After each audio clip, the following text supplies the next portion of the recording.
Hello दोस्तों, स्वागत है आपका अपने यूट्यूब चैनल प्रतिभा ज्ञान पाठशाला में। आज हम उत्तराखंड के कुछ महत्वपूर्ण करंट अफेयर्स को हल करेंगे। चलिए शुरू करते हैं। आज का हमारा पहला प्रश्न है, हाल ही में तूनाद मंदिर को राष्ट्रीय स्मारक घोषित किया गया है। तूनाद मंदिर उत्तराखंड के किस जनपद में स्थित है? तो किस जनपद में स्थित है आपको बताना है। आपके सामने ये 4 ऑप्शन हैं: चमोली, उत्तरकाशी, रुद्रप्रयाग, पिथौरागढ़। तो इसमें आप भी इसका आंसर देते चलना कमेंट बॉक्स में। ठीक है, चलिए इसका आंसर क्या है? इसका सही आंसर हो जाएगा रुद्रप्रयाग। ठीक है, तूनाद मंदिर रुद्रप्रयाग में है। देखिए यहाँ व्याख्या पढ़ लेते हैं। व्याख्या हमारी, तूनाद मंदिर उत्तराखंड के गढ़वाल के रुद्रप्रयाग जिले में स्थित है। तूनाद मंदिर समुद्र तल से 3640 मीटर या और फिट में देखें तो 12,800 फीट ऊंचाई पर स्थित एशिया का सर्वाधिक ऊंचाई पर स्थित शिवालय है। उत्तराखंड के पंच केदारों में से तृतीय केदार तूनाद मंदिर का निर्माण कत्तूरी शासकों ने लगभग 8वीं सदी में करवाया था। किसने कराया था? कत्तूरी शासकों ने करवाया था। कौन सदी में? 8वीं सदी का मंदिर है ये। हाल ही में इस मंदिर को राष्ट्रीय महत्व का स्मारक घोषित किया गया है। केंद्र सरकार ने 27 मार्च 2023 को जारी किया गया। रुद्रप्रयाग जिला मुख्यालय से तूनाद मंदिर की दूरी 70 किलोमीटर दूर है, यानी कि रुद्रप्रयाग ऑप्शन हमारा सी सही होगा। अगला प्रश्न है हमारा, उत्तराखंड में किस शहर में 25 से 27 मई G20 सम्मेलन की एंटी करप्शन वर्किंग ग्रुप की दूसरी बैठक आयोजित की गई है? तो हमारे यहाँ पर कितना है? यहाँ पर हमारा हुआ है नरेंद्र नगर के टेहरी में। इसमें नरेंद्र नगर के टेहरी में की गई है। ठीक है, हमारा आंसर क्या है? नरेंद्र नगर टेहरी है यहाँ पर। चलिए इसकी हम व्याख्या देख लेते हैं। उत्तराखंड के नरेंद्र नगर टेहरी में 25 से 27 मई G20 सम्मेलन की दूसरी बैठक एंटी करप्शन वर्किंग ग्रुप में जेंडर एंड करप्शन के मुद्दे पर चर्चा की गई, जबकि इससे पूर्व पहली बैठक रामनगर में कब हुई थी? रामनगर में हुई थी 28 से 30 मार्च के बीच हुई थी। और ये कब हुई है? टेहरी में हुई 27 मई से 25 मई से 27 मई तक। आपको ध्यान रखना है, पहली बैठक हमारी कहाँ हुई थी? पहली बैठक हमारी यहाँ हुई थी। कहाँ पर हुई थी? ये रामनगर। ठीक है, और दूसरी बैठक कहाँ हुई थी हमारी? ये रामनगर दिया है यहाँ ऑप्शन। यहाँ रामनगर ना करके यहाँ पर पंतनगर होना चाहिए था। पंतनगर होना चाहिए, पंतनगर। ठीक है, क्योंकि पंतनगर में की गई थी ये। ठीक है, क्योंकि रामनगर और पंतनगर दोनों आपस में मिले हुए हैं, इसलिए इसे रामनगर दिया गया है। अगर ऑप्शन में रामनगर आता है तभी भी सही है, अगर पंतनगर आता है तभी भी आपका आंसर सही होगा। चलिए अगला प्रश्न हमारा, 5वीं राष्ट्रीय परिवार स्वास्थ्य सर्वेक्षण की रिपोर्ट के अनुसार उत्तराखंड राज्य का बाल लिंगानुपात कितना है? आपको पता होगा बाल लिंगानुपात कितना है। तो कितना है बाल लिंगानुपात? आपको 888 है। कितना है? 888 है। अगला पढ़ते हैं, इसकी व्याख्या देख लेते हैं। बाल लिंगानुपात पूछा है, तो यहाँ पर बाल लिंगानुपात 888 होना चाहिए। इसमें क्या है? 5वीं राष्ट्रीय परिवार स्वास्थ्य सर्वेक्षण 2022 और 21 की रिपोर्ट के अनुसार राज्य में बाल लिंगानुपात 984 है। देखिए यहाँ पर 984 दिया गया है। ठीक है, इन्होंने 984 माना है, मगर कुछ जो पत्रिकाएं प्रकाशित हुई हैं हाल ही में रिपोर्ट आई है, उसमें किसे माना गया है? 888 को माना गया है। तो इसलिए कुछ पत्रिकाओं के, सरकारी जो पत्रिकाएं होती हैं, सरकारी गजट होते हैं जो, उनके हिसाब से देखा जाए तो हमारा ऑप्शन नंबर यहाँ पर बी सही होना चाहिए, क्योंकि बी दिया है ऑप्शन। मगर कुछ पत्रिकाएं जो निकलती हैं करंट, जो हाल ही में जो रिपोर्ट प्रकाशित होती है पत्रिकाओं में, वो उसमें 888 दिया गया है। यदि आपको ऑप्शन में 984 दिखता है तब भी आपका आंसर सही हो जाएगा। अगर ये आपका ऑप्शन ना हो तो आपको इसको भी सही आप कर सकते हैं। ठीक है, अगला प्रश्न है, देहरादून से दिल्ली के बीच उत्तराखंड की पहली वंदे भारत ट्रेन का उद्घाटन किसने किया था? वंदे भारत ट्रेन का उद्घाटन। तो इसमें से हमारा ऑप्शन है रेल मंत्री अश्वनी वैष्णव ने, मुख्यमंत्री पुष्कर सिंह ने, पुष्कर सिंह धामी ने, राज्यपाल लेफ्टिनेंट गुरमीत सिंह ने, या इनमें से कोई नहीं? हमारे यहाँ से आंसर हो जाएगा इनमें से कोई नहीं, क्योंकि वंदे भारत ट्रेन का हम सब जानते हैं कि किसने किया था, प्रधानमंत्री नरेंद्र मोदी जी ने किया था इसका उद्घाटन वंदे भारत का। ठीक है, मई 2023 में दिल्ली की 5वीं तथा उत्तराखंड की पहली वंदे आनंद विहार में देहरादून के सेमी हाई स्पीड ट्रेन की शुरुआत, इसका उद्घाटन प्रधानमंत्री नरेंद्र मोदी ने वर्चुअल तरीके से किया था। किस तरीके से किया था? वर्चुअल तरीके से किया था। चलिए अगला प्रश्न है, उत्तराखंड में प्रथम बाल विधानसभा का गठन कब किया गया था? कब किया गया था प्रथम बाल सभा का गठन? 2014 में। कब किया गया था? 2014 में किया गया था। यहाँ पर हमारा आंसर 2014 सही हो जाएगा। व्याख्या देखते हैं, राज्य बाल अधिकार संरक्षण आयोग की ओर से प्लान इंटरनेशनल के सहयोग से प्रथम बाल विधानसभा का गठन वर्ष 2014 में किया गया था। अगला प्रश्न हमारा है, हाल ही में, चलिए पहले इसकी पूरी व्याख्या पढ़ते हैं। हाल ही में 5 से 6 जून तक ग्रीष्मकालीन राजधानी गैरसैंण में विधानसभा का दूसरा सत्र आयोजित किया गया, जिसमें राज्य के सभी 13 जनपदों में से 14 से 18 आयु वर्ग के 70 बालक बालिकाओं का बाल विधायक के रूप में चुना गया था। अगला प्रश्न है, क्रिकेट खिलाड़ी आकाश माधवाल का संबंध किससे है? तो मतलब कहाँ से है ये दिया गया है, कहाँ से है? जो हमारे क्रिकेटर हैं माधवान, उनका संबंध कहाँ से है? उनका संबंध हमारे रुड़की से है। कहाँ से है? क्रिकेट खिलाड़ी का संबंध किससे है? रुड़की से है। हमारे यहाँ पर क्रिकेट खिलाड़ी माधवाल का संबंध कहाँ से है? रुड़की हरिद्वार से है। ठीक है, इसकी व्याख्या देखते हैं, क्या है इसकी व्याख्या। चलिए, हाल ही में क्रिकेट खिलाड़ी आकाश मधुबन में IPL 2023 के एक मैच में शानदार प्रदर्शन करते हुए 3.3 ओवर में 5 रन देकर 5 विकेट का कीर्तिमान रिकॉर्ड स्थापित किया। आकाश माधवाल रुड़की हरिद्वार जनपद के मूल निवासी हैं। अगला प्रश्न हमारा है, हाल ही में किन्हें 1 मई 2023 को इंडिया स्टार आइकॉन अवार्ड शिक्षण और विभिन्न विश्व रिकॉर्ड वर्ल्ड के क्षेत्र में सराहनीय उपलब्धियों के लिए प्रदान किया गया है? किसे किया गया है स्टार आइकन अवार्ड रिकॉर्ड सम्मानित किसे किया गया है? इसमें हम देखते हैं, इसकी व्याख्या देख लेते हैं। हाल ही में इन्हें 1 मई 2023 को इंडिया स्टार आइकन अवार्ड शिक्षा और विभिन्न विश्व रिकॉर्ड के क्षेत्र में सराहनीय उपलब्धियों के लिए प्रदान किया गया। यह award India star book of record world record award संस्था ने प्रदान किया है। यह संस्था उत्तर प्रदेश की है। इसका मुख्यालय बरेली उत्तर प्रदेश और गुरुग्राम हरियाणा में है। यह भारत सरकार से मान्यता प्राप्त है। किसे दिया गया है? यह किसे दिया गया था? हरिमोहन सिंह ऐठानी को। ठीक है, ऑप्शन नंबर चौथा। अगला प्रश्न हमारा, उत्तराखंड में राज्य में कौशल उन्नयन रोजगार योजना कब लॉन्च की गई थी? हमारे ऑप्शन है 28 अप्रैल 2023, 3 मई 2023, 12 मई 2023, 1 जून 2023। तो हमारा कब की गई थी? हमारा यहाँ पर ऑप्शन आप भी बता के चलना से कमेंट बॉक्स में इसका आंसर क्या होगा। ठीक है, इसका आंसर हमारा सही यहाँ पर सही हो जाएगा 3 मई 2023 को। अगला प्रश्न, देखिए इसकी व्याख्या देख लेते हैं। उत्तराखंड सरकार द्वारा विदेश में नौकरी प्राप्त करने के इच्छुक छात्र को विदेश में रोजगार उपलब्ध कराने हेतु सहायता प्रदान करने के लिए 3 मई 2023 को सरकार द्वारा कौशल उन्नयन रोजगार योजना को मंजूरी प्रदान की गई।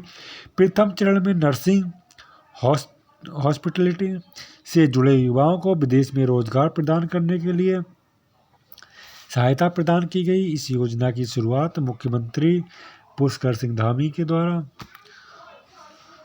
की गई। इस योजना को प्रभावी बनाने के लिए 9 मई 2023 तक नर्सिंग कॉलेज में उत्तीर्ण सभी ANM और GNM के छात्रों को जापान में रोजगार के अवसरों से संबंधित जानकारी दी गई। अगला प्रश्न है, उत्तराखंड में धार्मिक स्थानों पर किसी भी हुड़दंग, नशा अथवा गंदगी करने वालों के विरुद्ध किस ऑपरेशन की शुरुआत की गई है? तो ऑपरेशन मर्यादा की शुरुआत की गई थी। अब कौन सा ऑप्शन है? जो पिछली बार ऑप्शन शुरू आया था, हुड़दंग मचाने वालों को धार्मिक स्थलों पर इसकी शुरुआत की गई थी पहले हमारे ऑप्शन है ऑपरेशन गंगा, ऑपरेशन तीर्थ, ऑपरेशन प्रतिबंध या ऑपरेशन विरासत। तो इसकी व्याख्या देख लेते हैं इसकी, क्योंकि ये ऑप्शन मर्यादा होना चाहिए था, यहाँ पर ऑप्शन मर्यादा नहीं है।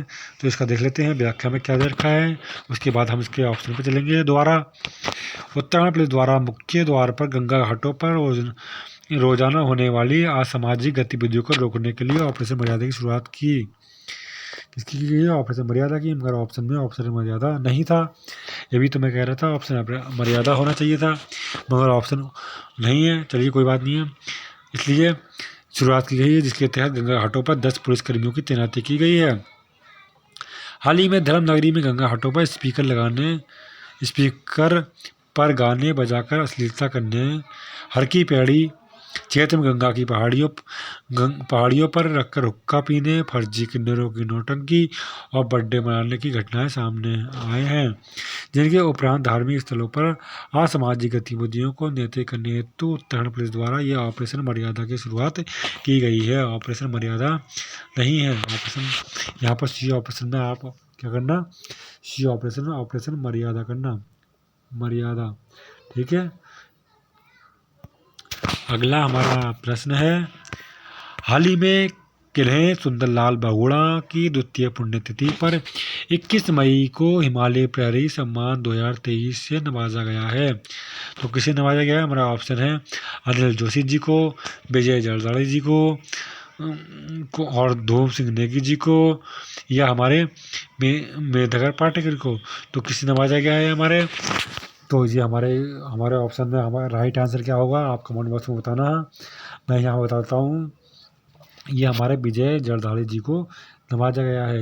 इन्होंने ही हमारे कौन सा आंदोलन चलाया था? बीज बचाओ आंदोलन। कौन सा?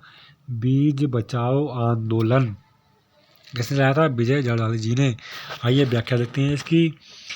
व्याख्या है, सुंदरलाल बहुगुणा की द्वितीय पुण्यतिथि या द्वितीय पुण्य स्मृति पर 21 मई को इंदिरा गांधी पर्यावरण पुरस्कार से सम्मानित विजय जरदारी जी को हिमालय प्रहरी सम्मान 2023 से नवाजा गया।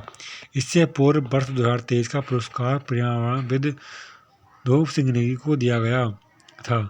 विजय जरदारी जी ने पर्यावरण की सुरक्षा के लिए बीज बचाओ आंदोलन को सूत्रपात किया था। ठीक है, जब भी मैंने बताया था कौन सा आंदोलन चलाया था, बीज बचाओ आंदोलन चलाया था। ठीक है, विजय जरदारी जी ने। अगला प्रश्न हमारा, 5 जून को उत्तराखंड के किन गांव को स्वच्छता और हरित श्रेणी में राष्ट्रीय पंचायत पुरस्कार 2023 से सम्मानित किया गया है? तो मैं यहाँ पर ऑप्शन है हमारे ऑप्शन है जड़धार और चौपड़िया गांव, माड़ा और गुंजी गांव, ओड़ी और माड़ा गांव, गुंजी और मोड़ी गांव। तो हमारा ऑप्शन नंबर ए सही हो जाएगा। कौन सा होगा? ए सही हो जाएगा। कौन सा गांव है हमारा? जड़धार और चौपड़िया, जो टेहरी में पढ़ते हैं। कहाँ पढ़ते हैं? टेहरी में। ठीक है, आपको यहाँ ध्यान देके चलना है। अब यहाँ व्याख्या देखते हैं। 5 जून 2023 को विश्व पर्यावरण दिवस के अवसर पर उत्तराखंड के टेहरी जिले के 2 गांव जड़धार और चौपड़िया गांव को स्वच्छता और हरित श्रेणी में राष्ट्रीय पंचायत पुरस्कार 2023 से सम्मानित किया गया। सामूहिक रूप से दोनों गांवों में मनरेगा वन विभाग हिमोत्थान परियोजना की सहायता से 7 किलोमीटर क्षेत्र में सघन वनीकरण का कार्य किया गया। वर्तमान समय में चौपड़िया गांव की ग्राम प्रधान सीमा डबराल हैं। जड़धार गांव के ग्राम प्रधान प्रीति जरदारी हैं। इस वर्ष विश्व पर्यावरण दिवस की थीम वेट प्लास्टिक पॉल्यूशन है।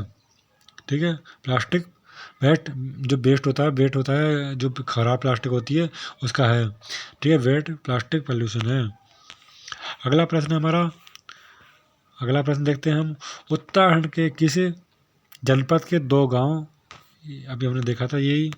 ठीक है, अगला प्रश्न है, 13 मई क्वेश्चन नंबर 13 है, मई 2023 में श्री अन्न महोत्सव का आयोजन उत्तराखंड के किस जनपद में किया गया है? हमारे यहाँ पर ऑप्शन है पौड़ी, देहरादून, चंपावत या अल्मोड़ा। तो यहाँ पर कहाँ किया गया है? देहरादून में किया गया है। हमारा ऑप्शन नंबर बी सही हो जाएगा। अगला प्रश्न है, स्टेट मिलेट मिशन के प्रभावी हेतु उत्तराखंड सरकार द्वारा बजट में कितनी धनराशि का प्रावधान किया गया है? कितनी राशि का प्रावधान किया गया है? 73 करोड़ या 112 करोड़, 140 करोड़, 162 करोड़ या 162 करोड़ है। तो यहाँ पर हमारा आंसर क्या हो जाएगा? सही ऑप्शन नंबर ए सही हो जाएगा। क्या हो जाएगा? ऑप्शन नंबर ए हमारा सही हो जाएगा। अगला प्रश्न है हमारा, देहरादून के हाथी वाई कला में आयोजित श्री अन्न महोत्सव में मुख्य अतिथि कौन थे? तो मुख्य अतिथि कौन थे जो देहरादून में हुई थी? श्री नरेंद्र मोदी जी थे, श्री नरेंद्र सिंह तोमर जी थे, रमेश पोखरियाल जी निशंक थे, या इनमें से कोई नहीं थे। तो हमारा ऑप्शन हो जाएगा श्री नरेंद्र सिंह तोमर, जो हमारे केंद्र में कृषि मंत्री हैं। ऑप्शन नंबर बी हमारा बिल्कुल सही हो जाएगा। क्या हो जाएगा? बिल्कुल सही हो जाएगा, ऑप्शन नंबर बी। अगला प्रश्न है हमारा, उत्तराखंड के वर्तमान राज्य कृषि मंत्री कौन हैं? तो राज्य के कृषि मंत्री कौन हैं? उत्तराखंड के वर्तमान राज्य कृषि मंत्री कौन है? सौरभ बहुगुणा जी हैं, सतपाल महाराज जी हैं, गणेश जोशी हैं या धन सिंह रावत जी हैं? तो ऑप्शन हमारा सही हो जाएगा, option number C, Ganesh Joshi ji हमारे क्या हैं? कृषि मंत्री हैं। अगला प्रश्न है, संयुक्त राष्ट्र संघ द्वारा किस वर्ष को मिलेट वर्ष घोषित किया गया है? तो किसे किया गया है मिलेट वर्ष घोषित? तो हमारे ऑप्शन है 2022 से, 2023 से, 2024, 2025। तो किसे किया गया है? ऑप्शन नंबर बी 2023 को किया गया है। किसे? 2023 को। दोस्तों मैं यहाँ पर व्याख्या इसलिए नहीं दे रहा हूँ क्योंकि टाइप करने में थोड़ा समय लगता है, और मैंने व्याख्या इसीलिए नहीं दी है इनकी क्योंकि वीडियो भी लंबी हो जाती है, इसीलिए मैंने इसको व्याख्या नहीं दी है, और थोड़ा टाइपिंग में भी समय है, तो समय को देखते हुए मैंने व्याख्या और क्वेश्चनों की नहीं दी। जो मुझे लगा इम्पोर्टेंट है उनकी मैंने व्याख्या आपको दे रखी है।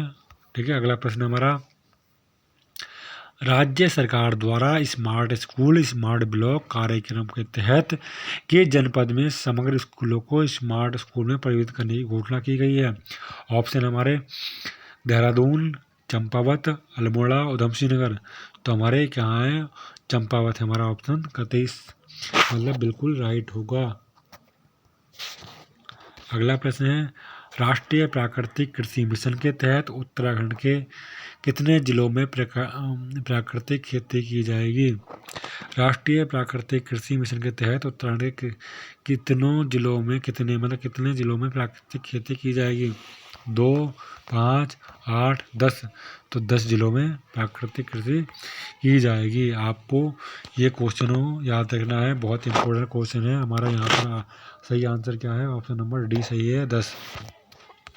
आज का हमारा लास्ट प्रश्न है, चलते हैं। केंद्र सरकार द्वारा संचालित राष्ट्रीय प्राकृतिक कृषि मिशन के तहत उत्तराखंड में मुख्यमंत्री प्राकृतिक कृषि योजना के लिए कितने क्षेत्र के लिए स्वीकृति प्राप्त हुई है? 4000 हेक्टेयर, 6400 हेक्टेयर, 9000 हेक्टेयर, 12800 हेक्टेयर। तो ऑप्शन हमारा सही हो जाएगा 6400 हेक्टेयर या 6400 हेक्टेयर। हमारा यह ऑप्शन नंबर कौन सही हो जाएगा? ऑप्शन नंबर बी सही उत्तर हो जाएगा। दोस्तों मैं बीच में वीडियो नहीं बना पाया था, थोड़ा बिजी चल रहा था, इसलिए आपसे क्षमा चाहता हूँ। यदि ये प्रश्न आपको और वीडियो अच्छी लगी हो तो चैनल को सब्सक्राइब करें, लाइक करें और अपने दोस्तों को शेयर करें।